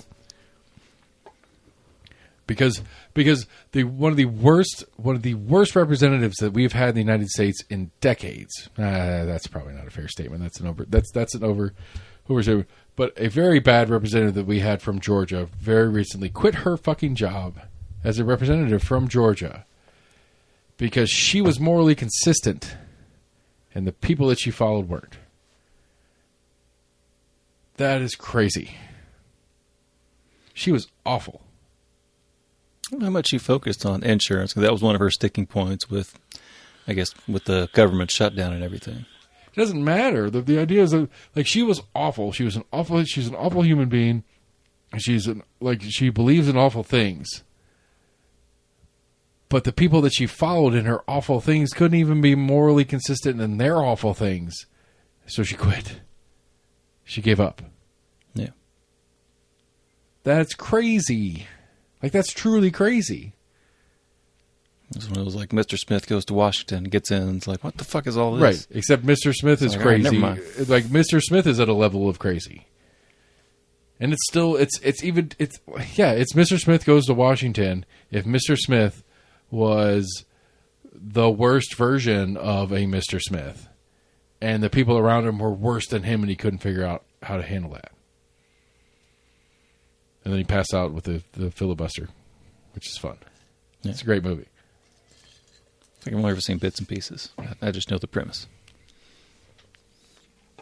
Well, there was an Eddie Murphy movie where he basically did the same thing. Trading Places? No. What Eddie Murphy movie? He became like a representative in Congress. Eddie Murphy is a... It's kind of, I think it's supposed to be kind of like a rendition of Mr. Smith Goes to Washington. You need to find this. I need to watch this movie. I like Eddie Murphy. It came out in the 90s. Well, yeah, when Eddie Murphy was awesome, yeah. Yeah. I hope so. Yeah, if it's a post millennia Eddie Murphy movie, I'm not going to really try that hard. But if it's a pre-2000, I'm in. You need to find this movie. You need to send it to me. Apparently, one of the guys in the Blues Brothers band. And I say that as a joke because he was of the Stax. He was one of the Stax Studio guys, the guitar player. He passed away this week. I did see that. Bummer. I'm a soul man. Great movie. I need to make kids watch that. It's such a dumb movie. Like, realistically, it's not a great movie. But it's an amazing movie. Love that movie. It's called The Distinguished Gentleman. The Distinguished Gentleman with Eddie Murphy. Yeah, 1992. All right. What streaming service is it on? Because I'm going to have to make a point to watch that. I don't know. What? Like, in the Google listing, that's the first thing it says. No. Gives me the Wikipedia page is the first thing that pulls up. No, one of them will tell you where it's IMDb and Rotten Tomatoes and YouTube clips to watch part of it. It may even be free on YouTube. I think they've started to do more movies that you can watch with ads. Let's see, Netflix bought Warner Brothers Studio. Just guess it owns HBO as well. Something crazy like a $40 or $50 billion acquisition. Netflix has it. Where do you see that? Oh, okay. Or I can pay $3.99 to watch it on. I'm trying to remember. I saw it years ago. I'm trying to remember if he was a local representative. Oh, nope. It's not available in the U.S. on Netflix. Man, I need to get a VPN so I can... I thought it was something similar to Mr. Smith Goes to Washington, where it was kind of that naive thought of I can go Google says I already watched it. Make a change. What? Google, you're so wrong. All right.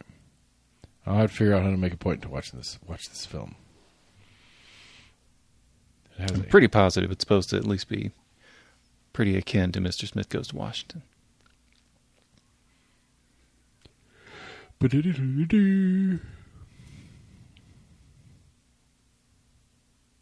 Thomas Jefferson Johnson. Nice.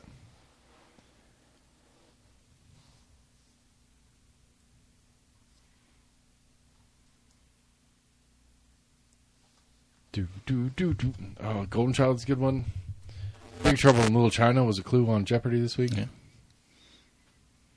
All right, so the storyline to this distinguished gentleman is, in the conniving world of politics, even a professional shyster like Thomas Jefferson Johnson, played by Eddie Murphy, can find himself outmatched. After using name recognition to get elected, Johnson enjoys many of the same financial perks as other politicians. However, while investigating the connection between electric companies and cancer in young children, he unexpectedly develops a conscience.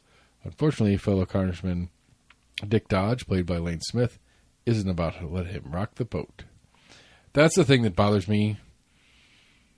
That's one of many things that bothers me. If you haven't already seen me get bothered tonight in conversation, is when you get right down to it, none of this shit is new. The total numbers of pardons by Trump, that's new. Some of the specifics of Trump are new, but when you get down to it, like, none of this is new. I don't think lobbying used to be as bad. I think it's gotten worse in the past, 20, 30 years. I mean, I think the question to me is whether the explicit corruption has always been this bad, or whether the corruption has always been this bad. It's just been less. It's been a little bit more creative than it's been recently. Like the Trump coin is like explicit.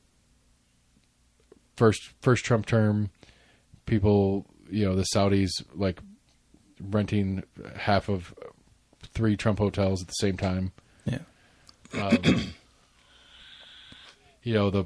Biden, Hunter Biden's art sales thing, like these different, fairly obviously super corrupt things that have happened that we've talked about in the last couple of years or whatever. Mm-hmm. Is it more obvious now, or we're paying better attention now? Is it we're getting better coverage now?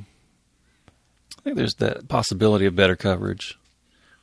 You have more, I guess, a plethora of whether they're good or bad, but they've got a lot of more independent journalists. Through the totality of independent media,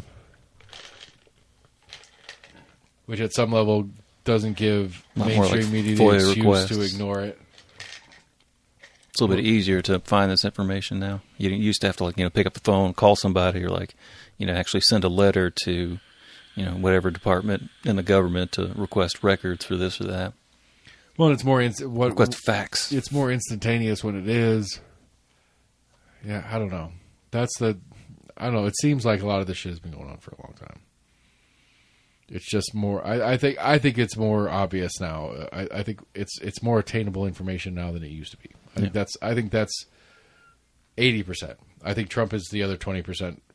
They got to fill that 24-hour news cycle with something. Yeah, but no, they don't. They can fill it with other bullshit. You could propagandize for 20% of the day. You can propagandize for 90% of the day. Yeah, but eventually it behooves you to throw in some more. Well, I mean, there's what I'm saying. I think independent media and the access to information makes it undeniable that it forces conventional media to cover things that they wouldn't have covered in the past. There's so much groundswell on this conversation. I mean, fuck, at this point, the Epstein thing, that's all that the Epstein is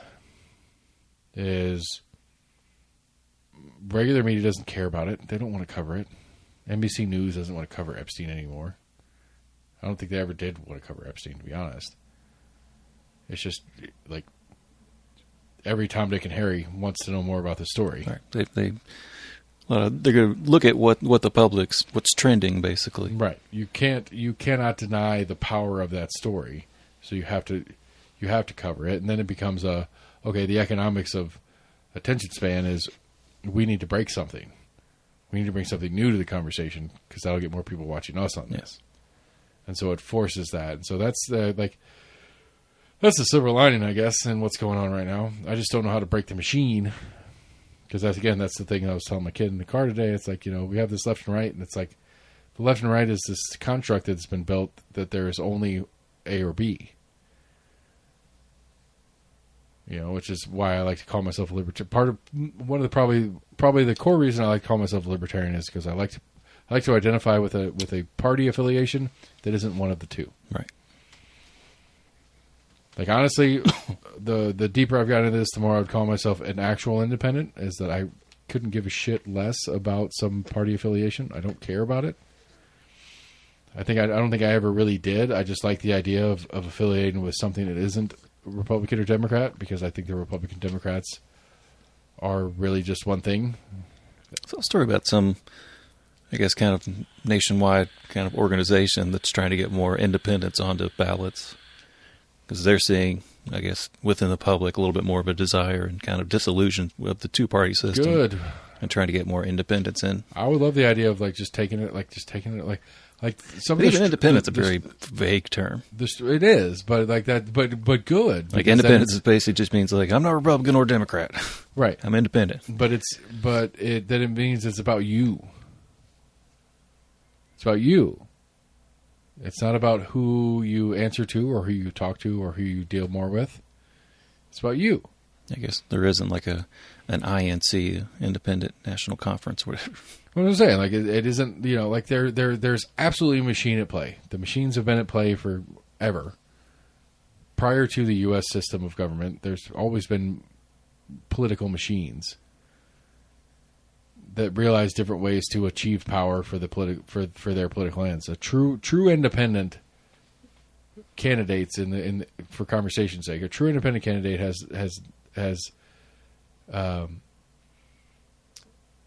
it doesn't answer to somebody else. Go back to our fucking Christ, I did it again. I don't know, maybe they're more who's easily the tuxedo guy corruptible local? because they don't have some kind of party affiliation that at least kind of pigeonholes them to an extent. Right. They're free to take bribes from left and right. Sure, that is one direction it could go. But like Eddie Menace, he ran as a Republican because he needed to run as a Republican. That's his name we were trying to remember the other week. I know, and I started to do it again, and it just came back to me, and I'm really glad it did. Yeah. It's like if an independent could win a race in Knox County, Eddie Menace should have run as an independent. I don't know how much he truly considered himself a Republican, but the Republican moniker doesn't stick to him. It doesn't make sense to look at him and who he is and say he's a Republican. Now, does he have some Republican ideals? Sure.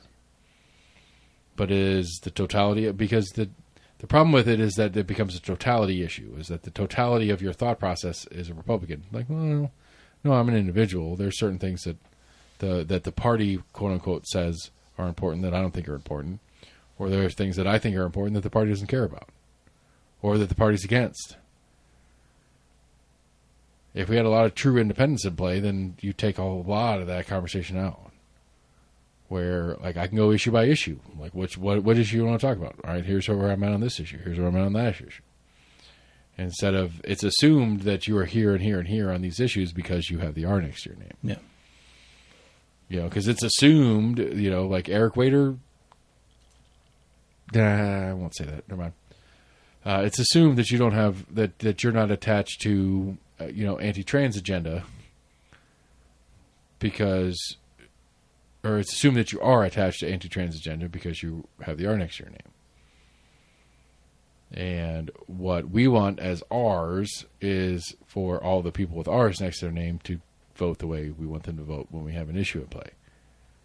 And if we can't trust that you're going to do that, then you don't get to be an R anymore. It's like, okay, well, fine. I don't want to be an R. I want to be an I. And I'll vote the way I want to as your elected official on the things that I want to vote on. And if we all did that, then we might have a more interesting... I don't know. We may have a less functional... I don't know. We can't get much less functional than our federal government at this point. We may have less functional state governments. I don't know. And I guess that's one of my concerns in it is, like, if we stay where we're at, the status quo sucks. If we had a bunch of independents come into play, and we ground to a halt, then we'd be stuck where we are. Or we could actually compromise into things that are good. I don't know. That'd be my hope. Is they'd be like, okay, I really hate that. But like the one thing I don't want to see, and I could see that being a problem with a bunch of independents in play, is that, okay, I'll vote yes on this because I don't care about that, so that you'll vote yes on mine that I do care about. Which we do with that anyway currently. Right.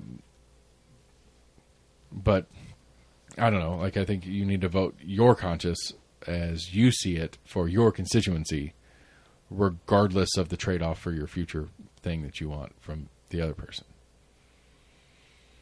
And I also think we need to get to individual, like the state does it. Like, I appreciate the fact that the state does it for the most part. I hate the federal process of these omnibus bullshits. Like, I hate it. Like, fuck you guys. You guys get paid six figures. If you want to pass a bill in the federal government, it needs to be a one-issue bill. I have zero desire for a continuing resolution for the United States government to fund what it does, to include a redefinition of hemp as part of it. Right. Piggybacking. Like, what are we talking about? Like, who needed that to sign off on the rest of it? Like, I'm not going to sign off on this unless you guys redefine all hemp products as marijuana. I'm not going to sign off on opening the United States government and getting it back to funding the things that we are promised the people that we would do for them. I can't sign off on that unless we redefine hemp into all hemp products are marijuana. Like, who put that? Who needed that to make that decision? I mean, I would guess more than half probably weren't even aware that was even in it. Right. I mean, it's not uncommon that representatives don't read an entire bill. Or, even worse, in an omnibus that has 50 different things in it. I'll probably forget, but I will try to remember to ask Tim that tomorrow. Hey, Tim, when you signed the omnibus bill to get the government reopened, I don't know if he signed off on it or not. I need to check that before I ask him. But hey, when the government reopened, were you cool with the redefinition of hemp as part of it?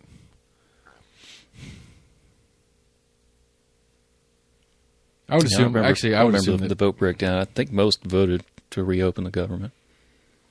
I don't think it was unanimous, but I think a majority. I don't think it was a close. I mean, Tim has been pretty good about voting against a lot of spending stuff, so he might have been one of the handful of no's. Which I give him credit for. I don't know. I don't know. I would love to figure out how to just have a 2.5 hour conversation with that guy. Like, what are we doing? Like, what are we actually doing? What do we actually care about? And what'd you do to piss off those teenagers that they pissed in your traffic? Like, hey, man. Did they piss a note? Who cares? You have 100 dogs that have done it in the last 10 days. Who gives a shit? Well, maybe 10 dogs 10 times a day. I don't know. I mean, I'd be mad if somebody did that, like peed all over my gate or my control panel. It's one thing if a dog does it, but like a person is purposely doing it. Dogs will occasionally, urinate out of spite, but I don't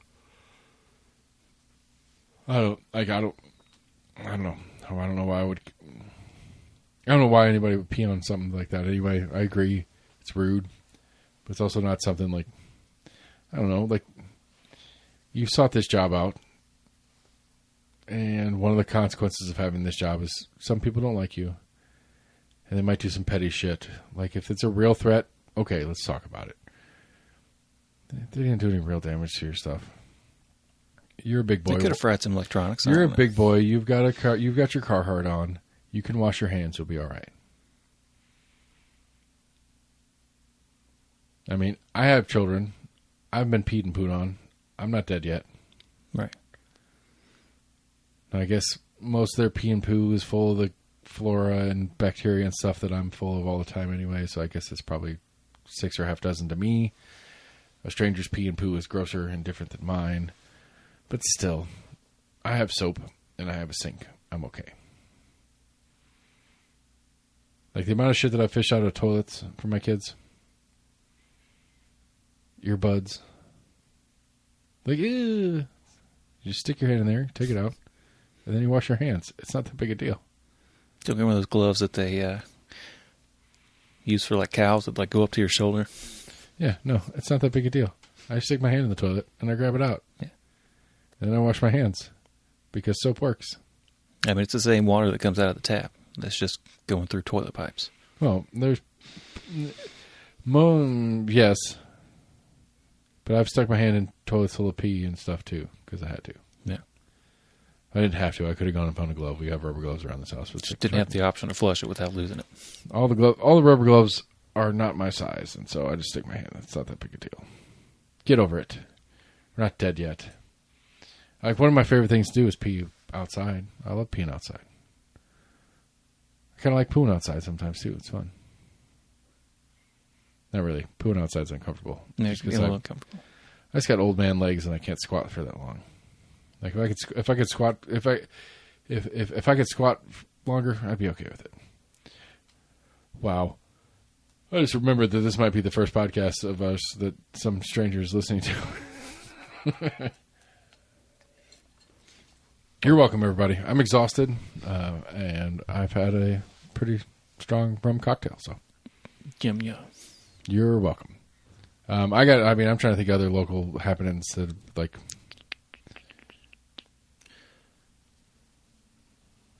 Don't think I've seen anything major. We've got like a judge that's like claiming senior status, which I don't quite understand. That's about to happen. I haven't seen that. County Commission is going to vote next week on replacing the Sessions Court judge, which Rhonda Leah, County Commissioner, might be one of the options. There is one of the options, whether they select her or not. It's going to be interesting. They're trying to force the judge into retirement, basically? No, he's retired. He's announced it. He's like, I'm done. And he's got another... Well, no, I don't know what his actual term ends, but it'll be either a standard election or a special election in 26 anyway. And what do you mean by senior then? It's two different judges. I mix those up. Sorry. Okay. There's a judge that's claiming senior status, which I don't know exactly what that means. It's a current judge that's claiming some sort of status moving forward. See if it was like a 3-judge panel, like he wants to be like the chief judge or whatever on the panel. Don't know. Like I have seniority. I've been on the bench 25 years, whatever. Yeah, I don't know what that means. Yeah.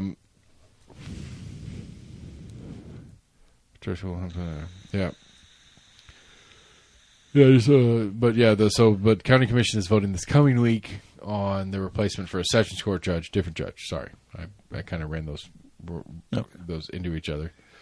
I don't know. Rhonda Lee wants it. Sure, why not? I don't know. I don't know enough about Rhonda Lee other than she's proposed some. She's a pretty conservative. If we're going to put the nice word is conservative on it. Assuming she at least has a law degree. Yeah, she was a practicing lawyer. She is a practicing lawyer. She's still working as a lawyer currently on commission. Which would be interesting. I wonder how that works. Like, you're an elected official and the judge is an elected official. I feel like that's a conflict of interest in and of itself.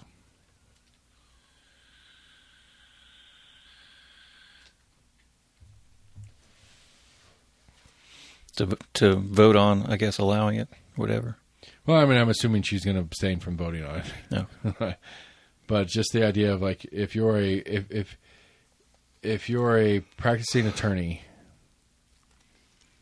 and county commissioner and you're appearing before a judge defending a client or whatever, like, just kind of, I don't know. I guess all the lawyers and judges and prosecutors all kind of run together anyway, so they're all in the bar association and stuff like that. So I guess they have relations, and that's part of the job.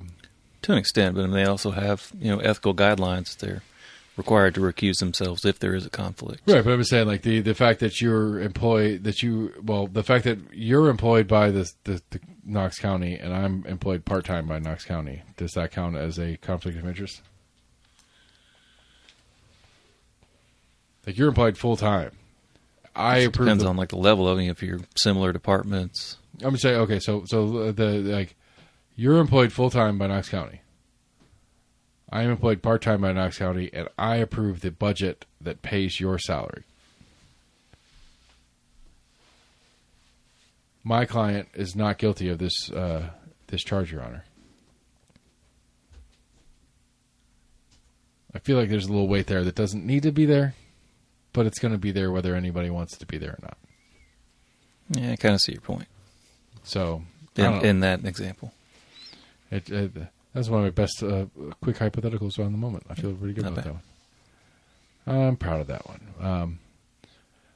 Yeah. So anyway, that's the local stuff. It's holiday season at large. Knox County Schools wants to continue to educate all kids. A charter school is suing them for not letting them be a charter school. Apparently, the other charter schools had their evals and they're fine. Whatever. Emerald Youth and the one other charter school that Knox County has, or all the evaluation points. The only I think the only knock on Emerald Youth was chronic absenteeism, which is standard. I don't think there's a single school in Knox County school system that isn't having an absenteeism issue. Really? I thought I read it had gotten better, but could be wrong. But by the definition, they're all still bad. They were really bad. Now they're bad. Didn't they make it a criminal offense? Is that in Tennessee? I know it's like some states started doing that. To where they got, no, I think it has been a Tennessee or county law that you can go after the parents if your kid's absent for so many days. I don't know. I know they make a big deal of it, and they try to make me feel guilty about it, and I get really angry every time I have to deal with it. Because I'm just trying to play by the rules that you gave me. I'm the type that I'll send my kids to school with fucking... I'll send my kid to school with typhoid. I don't give a shit. If he can get up in the morning and walk in a straight line, he's good enough to go to school as far as I'm concerned. But you're going to get mad at me if I send him to school because he... I remember we talked about the whole puking conversation with the oldest. Yeah. There's something there's something there. There's like diet issues as well as like he may have some like actual like gastrointestinal like diagnosable issue. We just refuse to take him to see him because I don't know, he eats like shit. It's probably his fault, and it's consequence of his fault. But especially with football and him being like physically active, especially physically active after eating a significant amount of food, which was my fault because I took him to breakfast that morning because it's a late entry and I'm trying to figure out how to waste a half an hour because they have that stupid late Wednesday thing that they do. And he may or may not have eaten some bad eggs from the Bojangles over there by the post office. I'm not sure. Wow. I'm not blaming anybody. I'm just throwing out all the possible variables here. Right. That, like he puked in the lunchroom into a trash can, and they sent him home. And then when I tried to bring him back the next day, they were like, "He can't be here." It's like, well, don't yell at me about absenteeism if you won't let me put him in school because of the rules you put in place. Right. You can't come back till you have a doctor's note. Like, it was stupid. Like, it was really dumb. Like, okay, well, it's like 24 hours. Okay, 24 hours. He left it. I picked him up at 12:30. The incident happened before 12:30. I return him at 1 o'clock the next day, and you tell me he can't be there. Well, he hasn't puked since he left. It was a very specific issue. Like I said, it's something weird with his gut. I don't know if it's a stress thing or what. But I followed the rules, and then he still told me I was wrong. Yeah. And then I get an email that's like, your kid was absent today. I need the excuse. Get fucked. The excuse is you told him to go home. And you told me I couldn't bring him back. That's why he's absent today. Why are you asking me for an excuse? Wait another 12 hours. Do you want me to go pay a $25 copay to tell you what we all already know? You saw him puke. I took him home because you told me he puked. Why do I need to go to a doctor for a written excuse? Stupid. Get weird, man. Before I get angry. Damn it.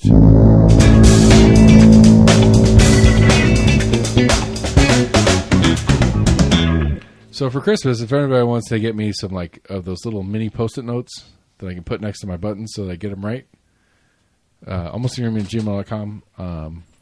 I'll meet up with you, and you can hand me those Post-it notes. I'd appreciate it. I'm looking at you, Chris Davis. Let's see here. I think I actually saw a video of this on the news the other night. Got a raccoon goes on drunken rampage in Virginia liquor store and passes out on bathroom floor. I ain't mad at that. Get it, son. I mean, that's a good Tuesday night when I was in college. Pass out into a liquor store you broke into. I mean, sure, why not? Maybe. I'm not admitting or denying any particular accusation at this time. So you happened early on Saturday and hit the bottom shelf where the scotch and whiskey were stored. The bottles were smashed, a ceiling tile collapsed, and alcohol pooled on the floor. The suspect acted like an animal because, in fact, he is a raccoon. A raccoon. Trash Panda, thank you very much. Let's see. He fell through one of the ceiling tiles and went on a full-blown rampage, drinking everything. See, that raccoon is sad. He couldn't get a girlfriend. Couldn't get laid. Yeah, he's just thirsty. He doesn't know how to read. Couldn't get laid. So I could tell it's a liquid. Doesn't know ladies. Isn't happy with his life. And was trying to kill himself with alcohol. See, and y'all safely making fun of it. Released back into the wild. Where he'll break back into another liquor store. Maybe get into Possible. heroin. May have a taste for it. Yeah. Might get into heroin or start popping pills. There's like a nature video. I think it was called Animals Are Beautiful People or something like that. I think it was from like the 70s or 80s. Where there was this like oasis that the animals there like knew that a certain time of year after these certain types of fruits fell on the ground, they could eat them fine. But once they were on the ground long enough, I think pretty sure they looked like they were intentionally eating them to get drunk. Yeah, absolutely. There's a number of those in the wild. There's a particular jellyfish or pufferfish or something like that that dolphins will fuck around with because it gets them high. And then they act silly. And they do that weird fish, dolphin, sleepy thing, and then they go about their business.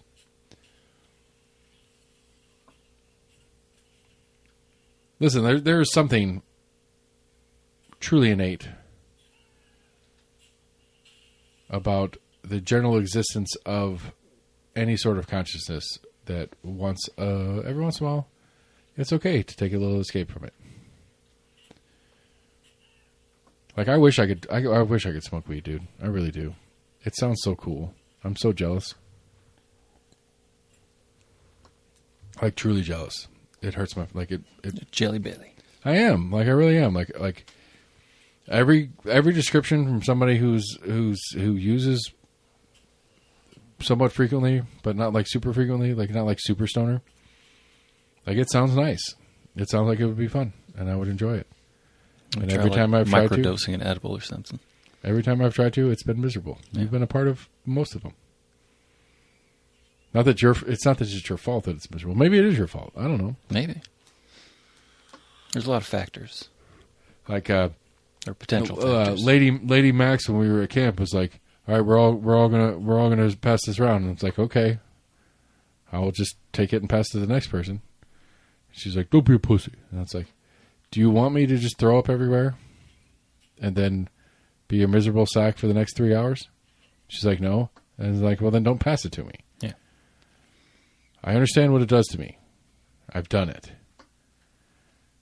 Don't give me this. It's not good. You got bad stuff, whatever. It's like, no, it's not. That's not the case. I promise. It might be me. It might be something about me personally. It's a mental issue for me. But the mental issue for me combines with the physical issue, and it's not fun. For anybody. I promise. Anyway, let's get weird one more time. All right. Drunken raccoons. Fuck it. I forget. Yeah, police recover a swallowed Fabergé pendant after a 6-day wait for it to reappear. This happened in New Zealand. Was this a human butthole that had to wait for it to come out of? Or Yep. was this an animal butthole? Yeah. Apparently, a guy went into he got a arrested. high-end jewelry store. Swallowed it. Yeah. They had to wait him out for 6 days. Got arrested. They would not release him, and they watched him at all times until he finally passed it. They did not have to do surgery or anything like that. Well, that's good for him, I guess. I guess, what did it say? The limited edition egg pendant was inspired by the 1983 James Bond film Octopussy, in which a jewel smuggling operation involves a fake Fabergé egg. So it was I'm worth just thinking, about $19,000. does the jewelry store have any obligation to disclose to the buyer that this has been through a criminal's asshole?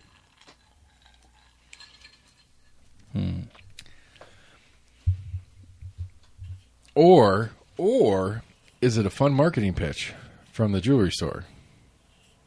Is it now considered a used pendant? Is it no longer new? These are all valid questions, because I think, to me, I think I could see it both ways. I could see just cleaning it up, making it bright and shiny and brand new, and just selling it as you always did. But then I could also see it being like cleaning it up, making sure it's at least sanitary. You have to classify And being like this. Can you get around just saying it was stolen goods at one point? Not only is this the special edition whatever, but this is the one special edition whatever that dude tried to steal and swallowed, and we had to wait for it to come out of him, and then we cleaned it up, and now you can have it. Yeah. Like, does it have better provenance, if you will, if you attach the story to it? Because I could see a clientele that might be more interested in it because of that. But I could also see a substantial clientele that's like, I'd rather have one that's not been through somebody's asshole. Yeah. Yeah, I don't know if it was a one-of-a-kind thing. Or... I'm just saying, like, I could, like, that is how much of a capitalist I am, is that I'm trying to think of which, if that was me as the jewelry store, which way would I play that? Because I could see that being a thing, because people want to buy houses that people got murdered in. Don't ask, don't tell. People want to live in houses where there was like a mass murder. Because there was a mass murder there. Right. But then also people want to not buy houses that a bunch of people got murdered in. Right. And so as the real estate agent, which way do I want to market this house? Now, some states do require you to disclose if somebody died in the house. I believe so, yeah. Some states don't. So do the states that require statements on the potential of a death in the house require the method of the death? Like some old lady died in this house, or does the front porch count? That's a good question. I'm just saying, like, does some old lady died in this house, or some serial killer killed 5 people in this house? Like, that's a different, like, that. It's a different. It's like, well, it was in the ADU, well, technically part of the house. I mean, it was in the shed. That was his kill shack. Oh, where we tore it down. Well, at least according to the police, they think the initial strike happened here, but the actual death occurred up there. Right. So, do I have to disclose this? It wasn't pronounced dead till this is what's wrong. Like, again, made it to the road. So it wasn't technically on the property. I'm going to close with the same with the. I'm pretty sure I'm going to close with close to the same statement I made last show. I need to make enough money so that I can have a lawyer more often. I just need to have a lawyer around. I can just pay, a couple $1,000 a month to this lawyer just to be around for when I need him. Whether it's a particular question of the day or whether it's like serious lawyer shit that I need. I need a lawyer. I need multiple lawyers. I mean, even lawyers rely on AI. Maybe find some good AI to start asking legal questions too. So we're going to finish the show on AI. AI is scary. It scares the shit out of me, and I don't know what to do. I'm scared to death. If you are a new listener from the Rocky Hill Christmas Parade, thanks for sitting through this madness. This is normal. So if you want to regularly listen to this craziness that we just did, hit subscribe and buckle up. This ride's going to keep going like it does. Thanks, everybody. That's the show. This is what we do. So, like I said, if you're new to this, you're welcome. This is what you can expect. Again, if you're new to this because you saw us at the parade, check out the Compass Points podcast. It's a little bit more serious and succinct. And then check out the Progressive South if you're into that progressive shiz, because I'm not. But I do the job, because that's what the job is. Or if you want to do your own podcast, you can hit me up. almostagreement@gmail.com is the show podcast. Barbarian Studios, BARBERIAN @gmail.com. I'm sorry, Barbarian Barberianpro, BARBERIANPRO @gmail.com is the email to get me for the studio's sake. I would love to produce a show for you. It doesn't have to be like this, or it could be like this. We could do all sorts of things. It's custom work for whatever content you wish to produce. We are Almost Agreement, favorite podcast provider, podcast, Facebook, Twitter, YouTube, X, and like, share, friend, follow. Do what you can do to support the show. Thank you guys for listening. Bye. We'll see you next week.